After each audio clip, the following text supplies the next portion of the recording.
اللي بتتصرف على المناطق. على المناطق اكيد بتصرف على المناطق. المناطق دي هادفه للربح؟ المفروض مش هادفه للربح، بس هي المفروض، بس هي بيبقى تقاضوا. مش هادفه للربح. يعني انا لازم افهم الاول المؤسسه دي هادفه للربح ولا مش هادفه للربح؟ على الورق والكلام ده مش هادفه للربح. طيب لكن ده بيحصل. الناس بتاخد مكافآت. الناس بتاخد مكافآت منين؟ ما هو اشتراكات الانديه. هل تعلم حضرتك ان كل قرنيه بيطلع للعيب ناشئ 50 جنيه ودلوقتي بقت 100 جنيه؟ هل تعلم ان في نظام استبدال للعيب بتدفع عليه 100 جنيه او 150 جنيه في الدور الثاني؟ فدي فلوس كتيره. خلي بالك انا ما عنديش مشكله في السعر، بس انا عندي مشكله طبعا، بس انا في مساله هي عشان انا ضيق في الموضوع. لا هي مش هادفه للربح. اعرف الاول لو هي هادفه للربح يبقى اتس اوكي، يعني ان شاء الله تعملها ب 500 جنيه بالظبط كده. بس افهم بس البيزك ايه؟ البيزك اللي هي مش غير هادفه للربح، واللي هي بتوسع قاعده ممارسه كره القدم، توسيع النشاط لخدمه المنتخبات الوطنيه من 12 سنه لغايه الفرستين الفريق الاول. فبالتالي انت عدد الممارسين كام دلوقتي يا استاذ ياسر؟ عدد الايه؟ 75,000 الممارسين. المفروض انت بالطريقه دي بالقرار ده اذا كان انت عندك 75 وهيوصل ل 120,000 لا هيبقى 60,000. لا انا بتكلم في البروتوكول اللي تم الاتفاق عليه، اللي هو موجود هنا معايا في القرارات. يعني انت بتقول البروتوكول التعاون بين الجبلايه حضرتك ووزاره الشباب.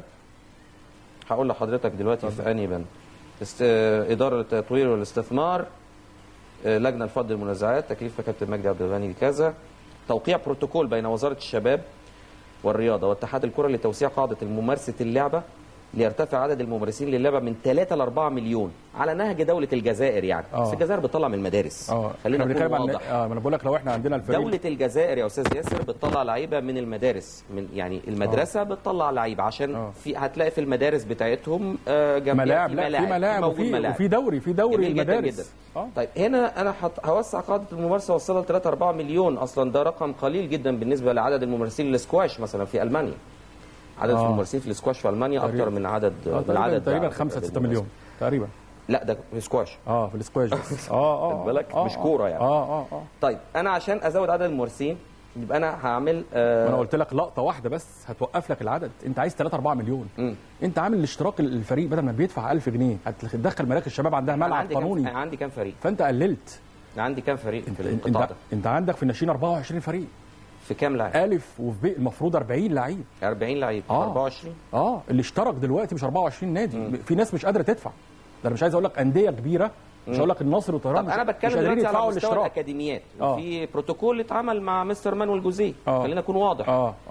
وواضح انه في فكر انه الاكاديميات دي تنتشر. هو دون بالنسبه للموضوع الاكاديميه متوقع في شركه راعيه هو يجيبها من البرتغال بالتعاون مع مصر اللي هي هتصرف برضه على النشاط. لان هو عايز يعمل. هو هيوسع من هنا. ايوه دي. هو عايز يعمل اكاديميات. طيب الفكره بتاعته بكام؟ خلينا نتكلم بلغه الاكاديميات. لا بكام؟ ده انت الاكاديميه بتاعت اتلتيكو مدريد اللي عاملينها. لا ماليش دعوه. الواحد بيدفع 700 جنيه في الشهر. مش دي تابعه لوزاره الشباب والرياضه المفروض. يعني دي جهه بس مش هتدعمها برضه يا استاذ. مش هتدعمها. هتبقى بكام يعني تقريبا 500 جنيه في الشهر اللاعب؟ يعني اعتقد مش هيقل عن كده. 500 جنيه في الشهر مش هيقل عن كده. وبالطريقه دي تفتكر في انديه بيدفعوا فيها فلوس بالطريقه دي تفتكر بالفلوس دي لو افترضنا جدلا ده احنا ما نعرفش ان انا هوسع قاعده الممارسه بالشكل ده؟ طب انا بقول انا بتكلم في كده. اذا كان انت الاشتراك ده انا هقول لك حاجه ده حاجه بسيطه. اذا كان الاشتراك من 1000 جنيه رفعته ل 5000. في فرق مش عايز اقول لك النصر والطيران وانديه ليها اسم. بدل ما كان بيخش ب 12 فريق داخلين ب6 فرق. وضموا 2002 مع 2003 ونادي الزهور. نادي الزهور اللي بيلعب كوره وجاب لعيبه بيودي المقاولين وانبي والزمالك وهنا بقى دلوقتي ضامم 2002 مع 2003. 98 مع فريق 99 يعني وهكذا.